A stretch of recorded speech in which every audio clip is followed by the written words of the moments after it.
Hello and welcome to the RotoWire Fantasy Soccer Podcast.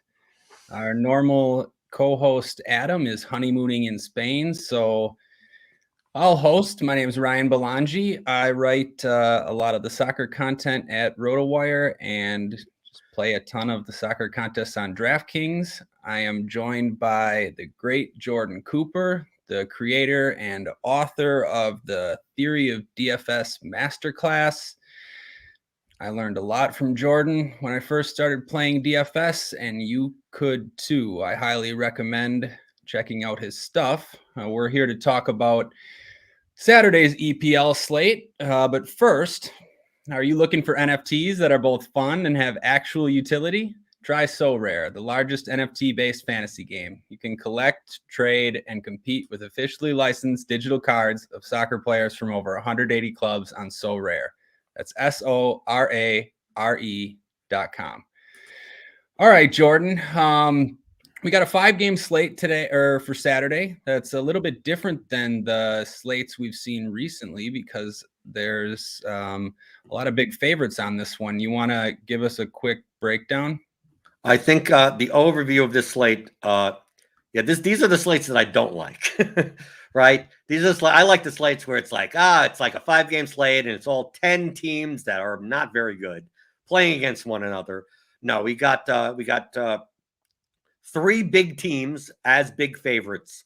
We got Man City playing at home as a -700 favorite against Crystal Palace. We got Liverpool playing at home -450 favorites over Brighton. We got Chelsea on the road away to Newcastle as a -275 favorite. And then we got like the 2 kind of pick'em games. Burnley at home, slight favorite. This is very close. +160 against Brentford. And Watford are a home dog. Southampton are favored on the road away to Watford +130. And of course, those are the 2 games with the lowest totals. And the games with the highest totals are pretty much all one-sided. So the implied goals for Man City, Liverpool, and Chelsea are all above 2. And the win percentages are Chelsea 69, Liverpool 77, Man City 82. And they're hovering close to around a 50% clean sheet percentage. So cash lineups, if we talk about it's a great GPP slate. Yeah, Ryan, you have to admit that there's probably 10 plus players on the slate that if they scored 2 or 3 goals, you would not be shocked. Right. The problem is that in cash games, they're all expensive, and you can make a lineup with none of them that has a nice high floor, and you could still lose by 40 points. Yeah. So let's start with cash games. I made a lineup that just has 1 Liverpool player and 1 Man City player. I'm a little worried about not having enough exposure, but the salaries, Salah 12,300. Let's start with him. I mean, that's a lot. That's the most expensive we've seen anyone priced this year. Do you think he's viable in cash games, and do you think people will play him in cash games?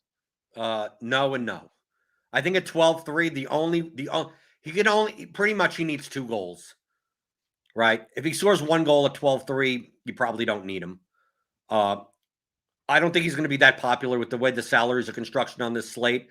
I think the cash construction most likely it probably has 3 defenders. Mm-hmm.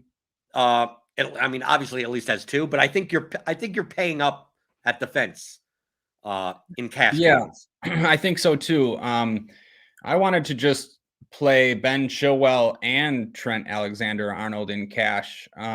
They both seem a little bit underpriced, but it's still a lot of salary to spend on defense. Do you like rostering both those guys, or do you want to save some money? Because there are some other guys below them that could be played too.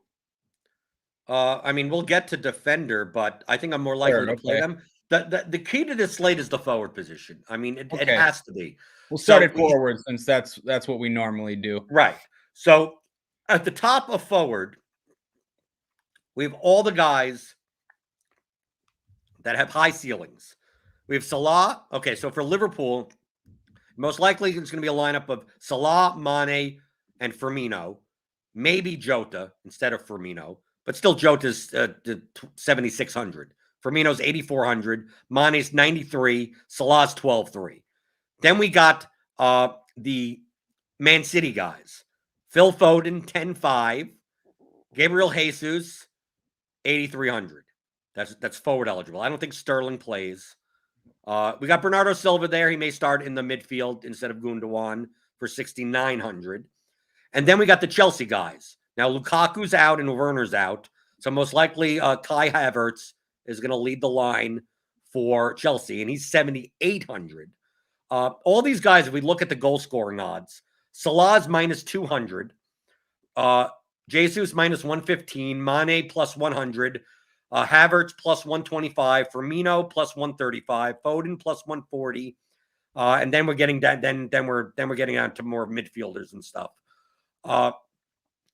I'm not, it's weird to say, I'm not, like Salah at minus 200 is nice, but you're also paying 12,300. If Salah was at the same price as like these other guys, 9,800, 10,000, I'd say that he'd be more in play for cash games.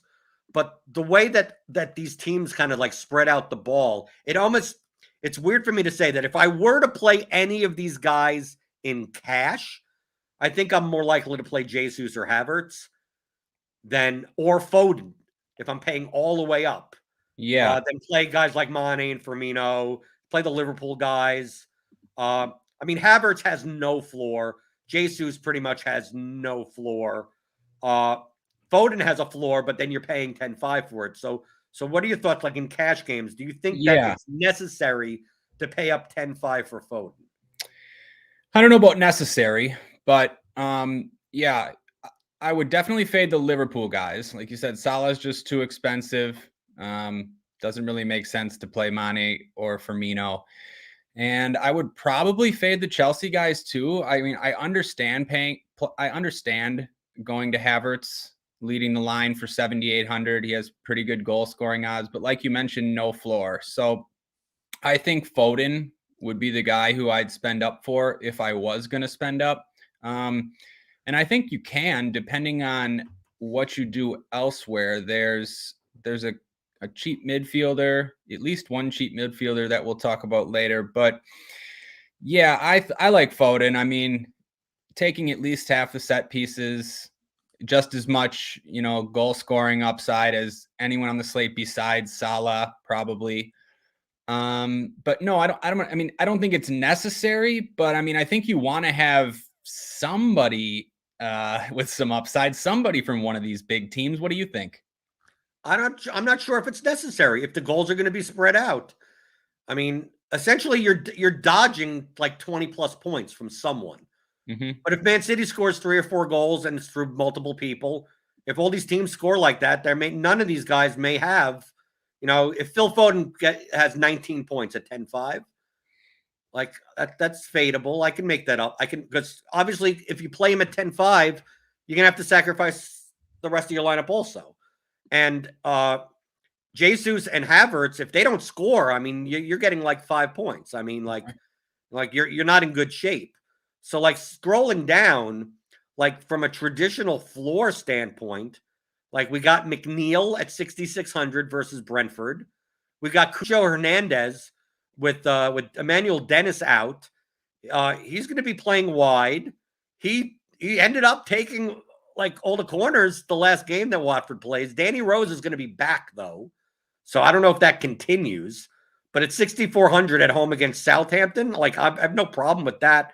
You still have Maxwell Cornet if he plays. I think I'm more likely to still play McNeil than Cornet. Then if we go all the way down, Chris Wood is 4,300, and his floor is the same as Havertz, other than obviously having poor goal scoring odds. Yeah. But if you could get a goal for 4,300, you want to purely punt it forward. I don't think you're punting it forward, only because I'm not sure if you're spending that far up in the midfield, especially twice. I don't think you're spending up twice in the midfield. So I don't even think that someone like Wood is needed. But like my natural inclination is to play McNeil or Hernandez or even Ismaili Sarr at 7,000, because they have lower goal scoring odds, but they have higher floors than maybe not as high of a floor as Foden, but Foden's 10-5, but definitely a higher floor than Jesus, definitely a higher floor than Havertz, higher floor than Firmino or Jota. So like, just understand that, if all those three teams score 5+ goals or something, like someone's going to be owned and they may be spread out. I just think that outside of Foden, I think the ownership is going to be spread out enough that I agree. You're probably playing one of these guys at least. You're probably not playing something like Foden Jesus or Foden Havertz or Jesus Havertz either. You're probably playing one of Sarr, McNeil, Hernandez. Some one of these types of guys, right? Yeah. No, I agree. So I had a lineup with Foden in, and it had expensive defenders as well. And then I was having to play Chris Wood, but you don't love that. I like these mid-range guys that you mentioned much more. And I think, like you said, the ownership is going to be spread around enough at the top where you're not going to get beat by anyone probably other than Foden. And you have to really go off. Like you said, you can have 19 or 20 points from Foden and still be okay in cash if you don't have him. Those mid-range guys I like. It's kind of weird to say, but I think, Cucho Hernandez, he'd probably be the first one in my lineup. Danny Rose is back. Might take a few of the left-sided corners, but I'd guess that Hernandez still has half of them. And he has some open play upside too, and he's played 90 minutes in consecutive games. So yeah, that's where I would go first.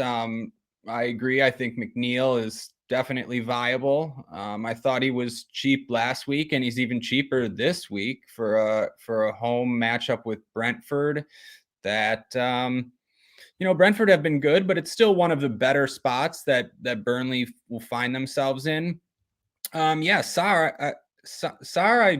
I guess I just had sort of overlooked him, but now that he's like, this might be the cheapest he's been all season. Yeah, it looks like the cheapest. This is the cheapest he's been since week 1. Yeah, I think he's in play too. It's a little weird that he subbed off at 64 minutes last week in Claudio Ranieri's first or second game in charge. I mean, I'd still expect him to play 90, but it's somewhat concerning. But yeah, I think there's enough in this mid-range where you can just sort of go balanced, like you said. Would you have any interest in playing like the heavy underdog guy, like someone like Pascal Gross at 6,300?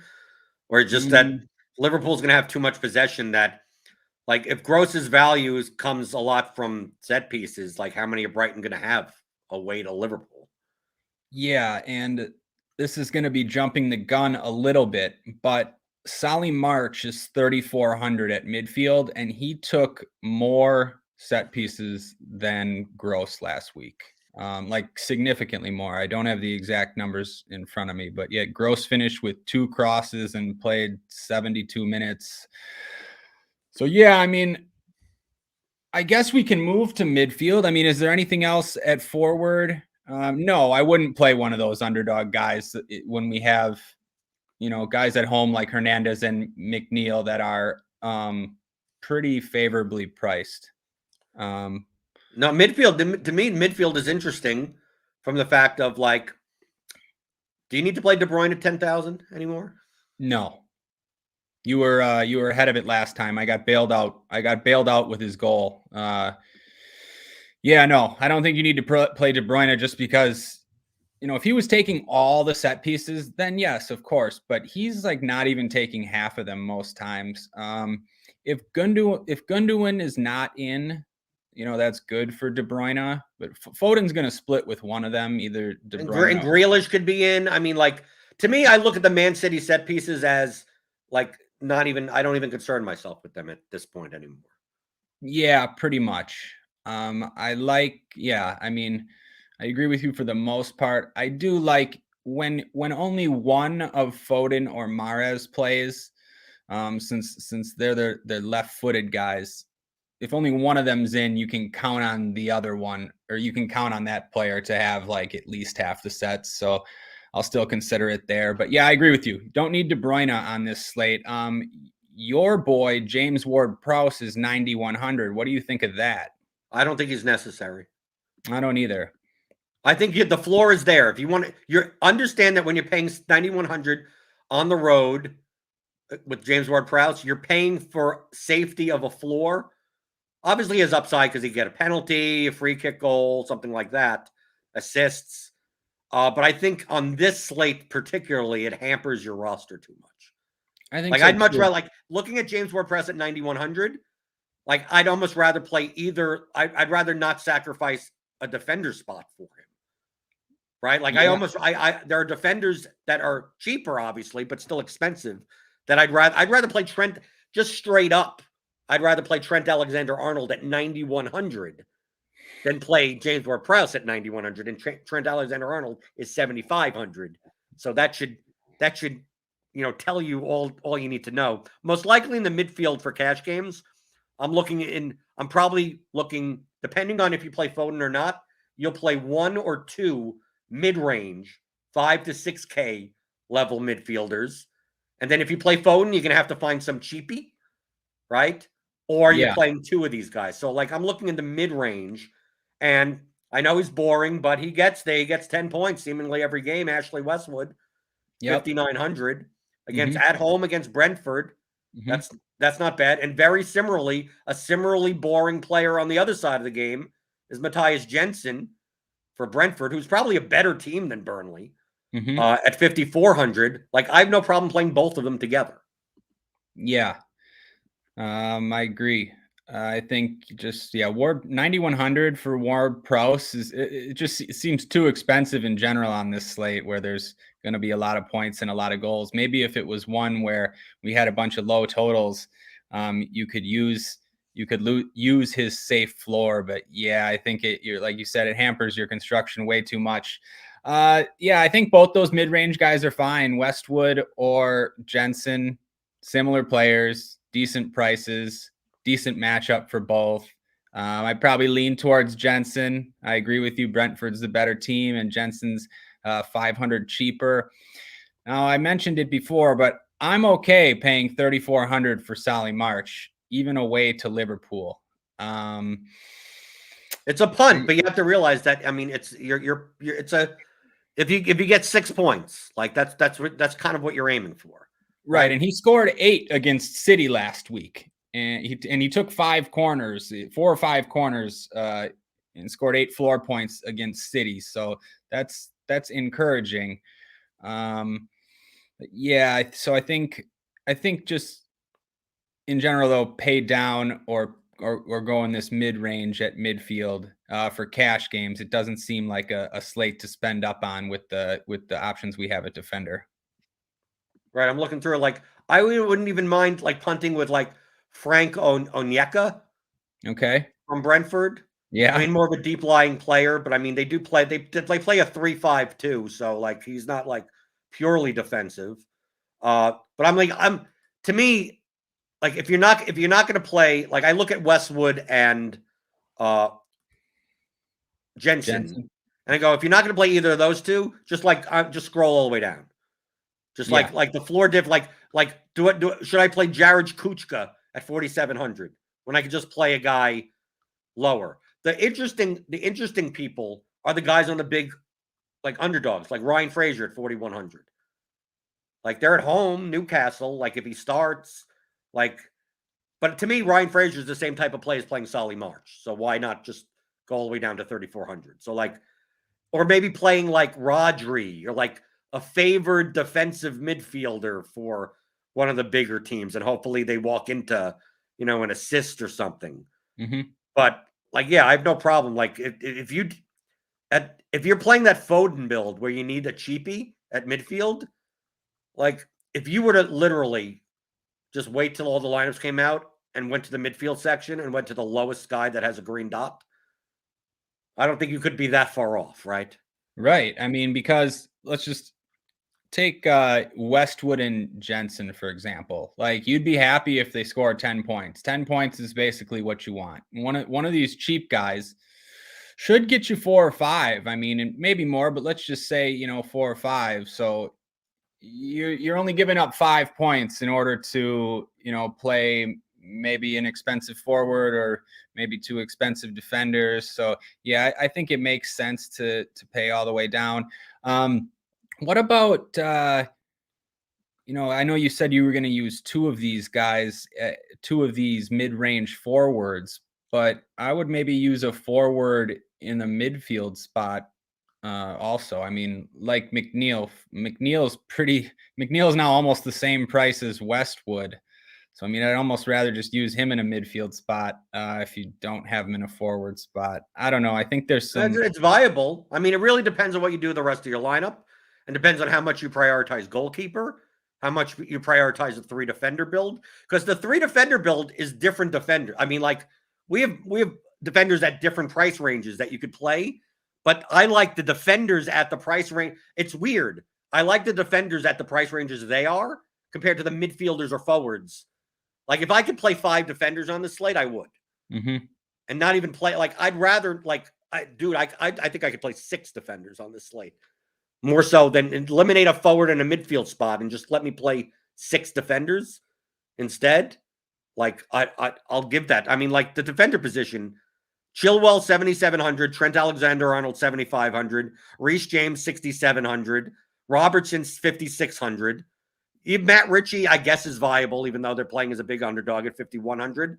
You also have Sergi Canos from Brentford at 4,600. That's playable. Mm-hmm. And then you even have the cheaper guys. You even have, Danny Rose is 3,900 if he's playing. And then I know I'm just doing a swath of defense of all the price ranges. Mm-hmm. Depending on who starts for Man City, like Laporte's only 2,900 and Stones is 2,500. And for like the largest favorite on the slate, they should not be that cheap. Yeah. No, you said it. I think this is the most loaded we've ever seen defender. I wish I could play a lot of these guys, but yeah, I think it makes sense to have 3. So will you play both Chilwell and Alexander-Arnold? I mean, is that what you're looking to do, or are you going to go with some of these mid-range options that might be pretty good too? I'm looking. I mean, I'm building a lineup right here. Like if I build without, let's see, without Foden, like I could play. Let's see, Westwood in here, Jensen in here. I mean, essentially, I could play Chilwell, Trent Alexander-Arnold. And then I would still probably I could play Canos, and then a $5,300 goalkeeper, or go down to something like Laporte, and then play an expensive goalkeeper, and then probably move up a forward or whatever, do something like that. No, I think I'm more likely to play Chilwell. Why not? Take the guy that takes a majority of set pieces for one of the big favorites and a majority of set pieces for the other big favorites. And Man City, they split around set pieces so often that who cares? Like, to me, to lock that in. And these guys have upside also. I mean, we've seen Chilwell and Alexander-Arnold have 20-plus point games. That I'm more confident in Chilwell and Trent Alexander-Arnold getting to 15 to 18 points than anyone else on this slate, than the forwards on this slate. So why wouldn't I prioritize them, regardless if they're in the defender positions? Why don't I want to play Chilwell, TAA, and Robertson, or and Canos, or and Reece James, or instead of playing Arnold, I play Robertson, and then I play another. I mean, like for cash games specifically, Like, I don't care where the goals go to. Like, if Chelsea's goals, one goes to Havertz, one goes to Mount, one goes Jorginho penalty. Like, it's quite possible that Chilwell has more points than all of them anyway. Definitely. Right? Yeah, Right? I mean, Chilwell, he scored in 3 straight games. So yeah, I'm with you. Chilwell and Alexander-Arnold would be the first guys in my cash lineup, and then figure the rest out. Yeah, use another one of those defenders, like you said. But both Chilwell and Alexander-Arnold, I think, should be more expensive. 77 and 75 look like a lot. It's more than we've seen, I guess, usually for defender, although sometimes we've seen guys get priced over 8K, but that's where these guys should be. Like you said, it's like they both average over 20 DraftKings points. They're like guaranteed, not guaranteed, but pretty certain to put up 15 at least in great matchups. So yeah, Here's TAA's game logs for this season: 21, 12, 18, 26, 20, 29, 15. Yeah, it's and ridiculous. None of them are with a goal. It's ridiculous. And only 3 of them have an assist. Right. Yeah. So there's upside for more, and it's like a plus matchup for both guys as well. So yeah, that's where I'd start. I guess real quickly then to goalie for cash games. I'm interested to hear what you say. 3 favorites at keeper, but you might not have the money. You also might have the money. I don't know. Are you going to spend up here at keeper in cash games? It depends on if you play. Basically, it depends on if you play Foden. Mm-hmm. Depends on if you play the punt midfielder. I think I'm more likely on this slate with 3 big favorites to pay up at goalkeeper. Because you just don't want to lose out because one or two of them is likely to do well. Right. It's not a slate where, well, there's one big favorite and then everyone else is the same. And it's like, well, if that one big favorite gives up 1 goal, like all the goalkeepers are pretty much going to be the same. Mm-hmm. The clean sheet odds for Liverpool, Man City, and Chelsea are close enough that, like, you may pick wrong. Like, oh, I'm going to pay Alisson at 5,900. Brighton scores a goal and Ederson gets a clean sheet, and there's a 9-point difference there. Mm-hmm. Okay. But if you're going to pay down and not play one of these favorite keepers, you're going to need all 3 of them to fail. Right? I mean, like, or get enough saves that it doesn't matter. Remember, we're talking about the goalkeeper position.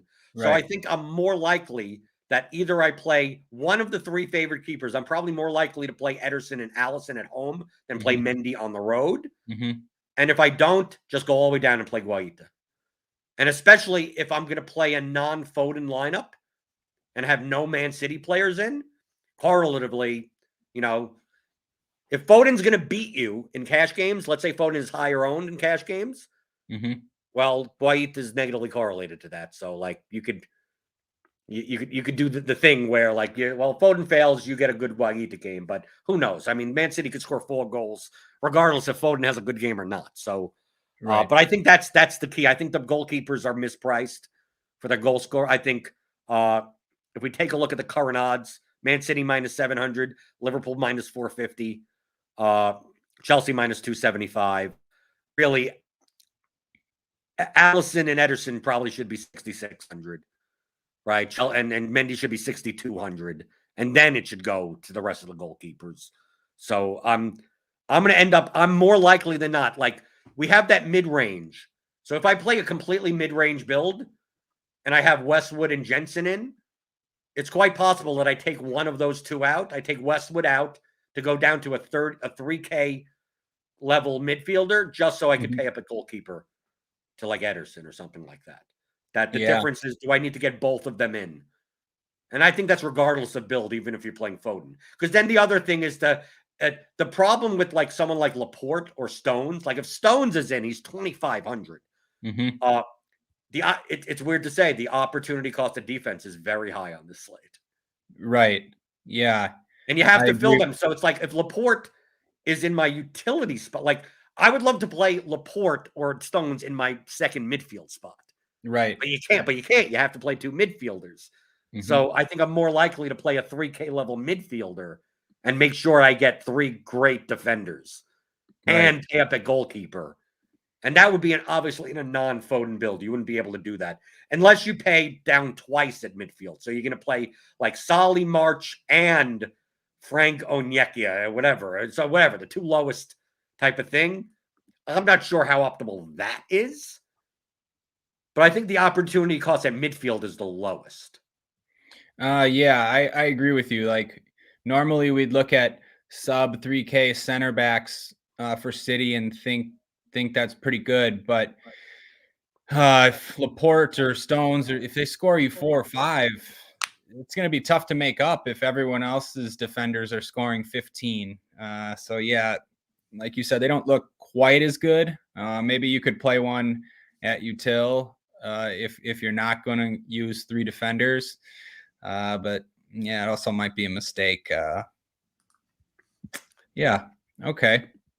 For GPPs, Ryan, but the more interesting part for GPP.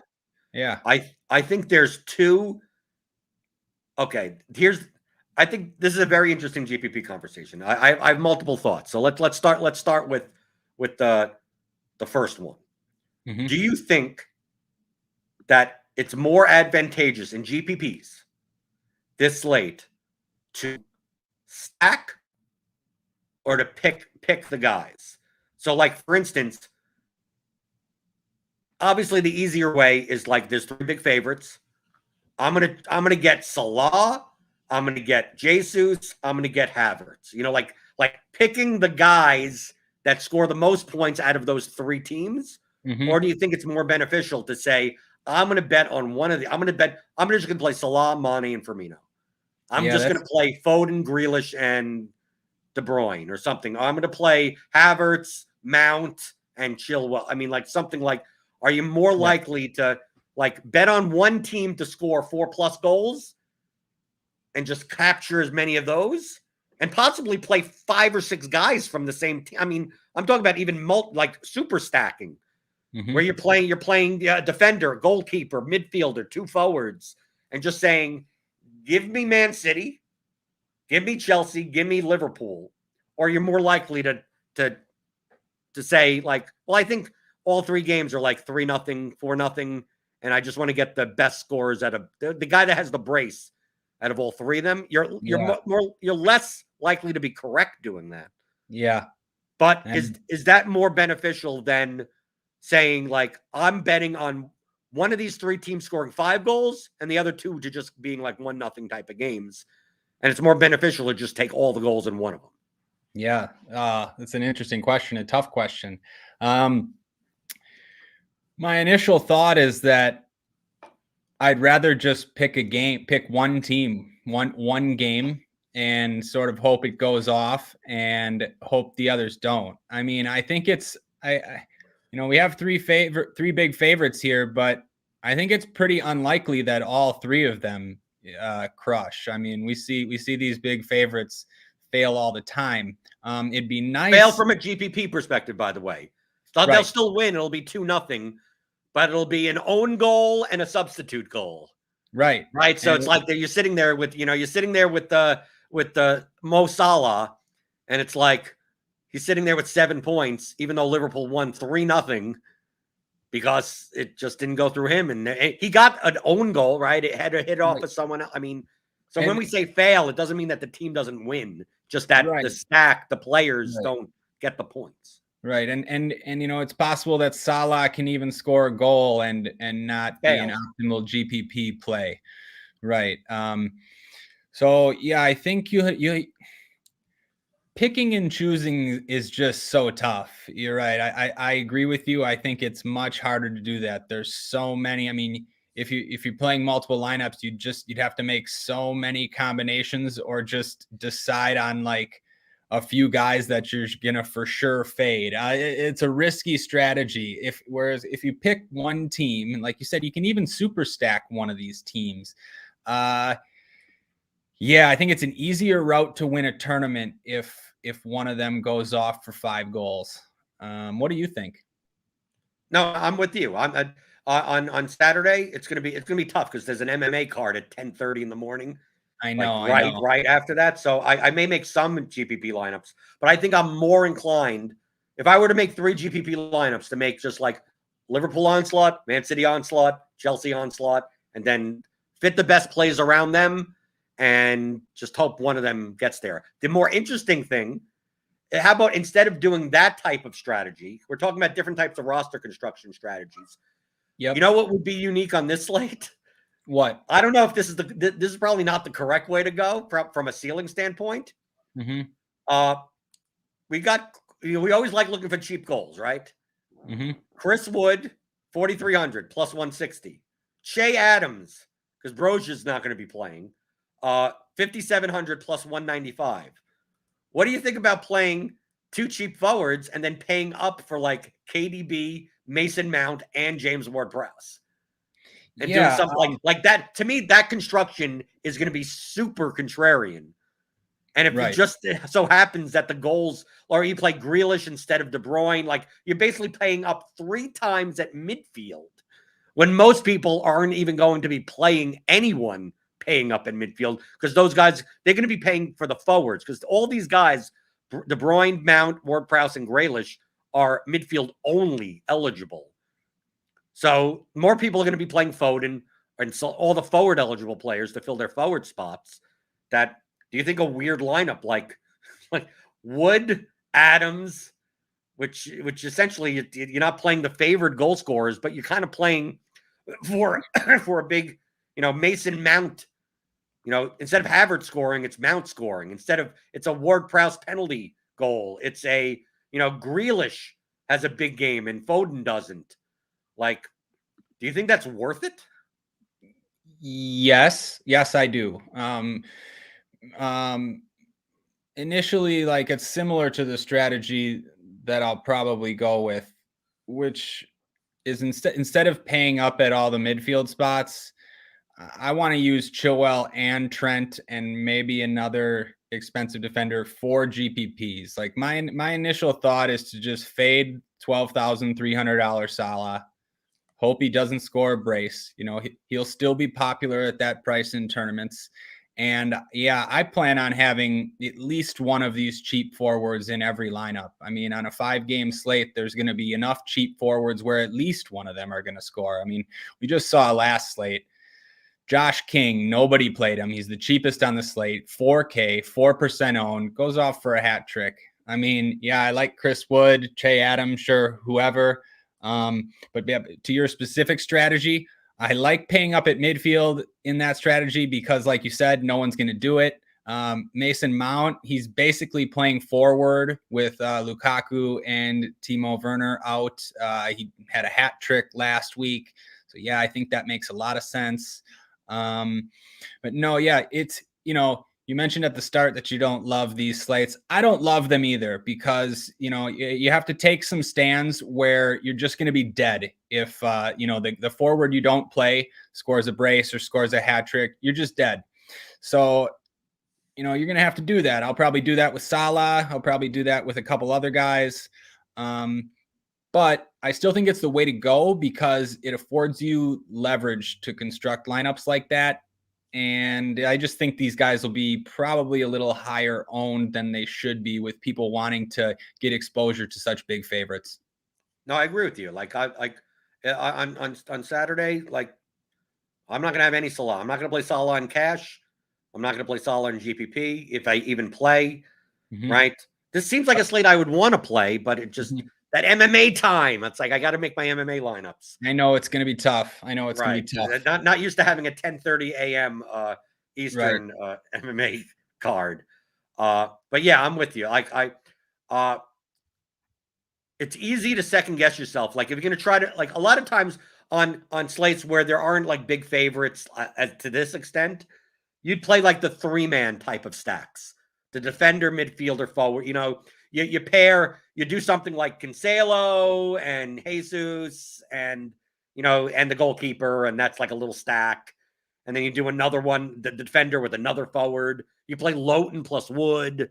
You do stuff like that. I think it's more likely that taking 4 or 5 guys from one team will score you enough points that, unless, I mean, You could make, I mean, the amount of combinations of all of these players in the three favorites you could make thousands of lineups. I mean, like Mhm. it's to the point of stupidity. Mhm. Which means Saramek is probably going to do that. But I think it's just easy. I think you're not going to be giving up that much unless obviously you miss. If the way that you miss with the stacking strategy on this slate is if two guys get hat tricks in two different games, Right. right? Right. Right, then you're dead. Even a brace in two different games is fadeable, Yep. possibly. You Yeah. probably would want both of them. But if no one gets two goals and all these games play out similarly, Mhm. I think the stacks the differences between the stacks may not be that dramatic, and it's just easier to get that than pick out the goals because we even may have goal scorers that may not even outscore other players. Like I think that your sharp take is that those high price defenders, like if they get involved in any goal, are going to be more worthwhile than any of the other players on this entire slate. Absolutely, right. Absolutely. Because, yep, like the Because they have a goal's worth of points as a floor. right. So they could, like, if no one scores more than, like, let's say Salah scores one and Foden scores one. We name all these players. They all score one. They're probably sitting somewhere around 15 to 18 points. Because these guys Right. aren't shooting 8 times or, whatever. They're sitting around 18. Right. Well, Chilwell and Alexander-Arnold could get to 18 without scoring a goal at all. Right. So it's like in So order for any of these guys the high price forwards to pay off over Chilwell and Trent Alexander-Arnold is by scoring a goal. The only way to outscore the defenders is by scoring two of them, right? right. And Yeah. then if Salah scores one goal, let's say Salah scores a goal, Mane scores a goal, Firmino scores a goal, and Trent Alexander-Arnold has 2 assists. Mhm. Trent Alexander-Arnold is actually sitting there with 33 points. Mhm. And all those other guys have 18, right? Right. So And it actually yeah, makes it more worthwhile to have TAA is the most important piece of the lineup and none of the goals. absolutely. Absolutely. Because a goal from Salah and he's still not going to outscore the forward range by that much. And that's especially true if you factor in his salary. A goal from Alexander Arnold to Chilwell, they're going to crush the competition at defense and you won't be able to make it up. So, yeah, it all makes sense to prioritize those expensive defenders over these expensive forwards. But we say that, and it's going to be Chilwell and Trent Alexander-Arnold will have like 9 or 10-point games, Mhm. and it's going to be 2 center backs with braces. Yeah, and then you know what happens then? It's just turn on the UFC. Yeah, time for UFC, right? Yep. um, yeah, I think we're on the same page. Is there anything we forgot or anything else you want to mention? No, I don't think so. I think we go through it pretty quickly. I mean, there's Yeah. not. What would you consider the only other thing? The other contrarian strategy would be. What about playing the other game? I mean, like you Right. said, Yeah. Southampton Watford. You stacked 5 guys from that game. I mean, like, Right. are you even considering that type of thing? Um. Brentford Burnley, Yeah. 5-4. I mean, like, Maybe I'm not considering it, but I think it's okay. I mean, we just saw last week all those games had low totals, and a couple of them went off, and would have been great for stacks. Yeah, and I think it makes sense just from like a game theory perspective because they're not going to be nearly as popular with all the big favorites, and everyone in those games are cheaper. So if you're going to get these cheaper guys who are going to be less popular, who yeah, absolutely makes sense. the only reason I would say against it, it's very similar to that goalkeeper question. If we replaced 2 of these big favorites with just normal games, I'd be more on board to say, oh, Man City are a huge favorite, and then there's 4 other games. Mhm, Well, what happens if Man City fails? What happens if it's only a 1-0 game? mhm. Well, then stacking the lower total game is fine. But we got 3 of these types of So it's games. very So like, unlikely that they all fail. that they all thrive. So like for me to play like Ivan Toney and Chris Wood and Ashley Westwood and stack up like it just seems like the ceilings of those 2 other games are so much lower That Yeah. even if they are 3-2 games, Mm-hmm. one of these favorites is going to win 4-0, and Right. and you're just going to need that game. So yeah, you're right. Yeah, you're right. I mean, it's probably better to just have a piece or two from some of these lesser games. It's probably tough to get there with a stack with at least one of these favorites going to score 3, 4, 5 goals. Mm-hmm. Yeah, but as we say that, we'll watch all these three big favorites win. 1-0, and Brentford puts up 6 goals Mm-hmm. against Well, Burnley. But hopefully not. that's the variance. That's why don't do the normal things in GPPs. That's why finding the cheap goals and finding contrarian ways to play. But the soccer contests are not large enough that you have to go nuts. So most of the time you still are playing, a good 4 or 5 chalk pieces in your lineup anyway. Mm-hmm. And yeah, that's fine. Yeah, and that's fine. You get enough leverage from having some lower owned pieces elsewhere. Yeah, but that's it for me. You could always sign up for a RotoWire soccer trial. I always look at this cheat sheets. It's a one-stop.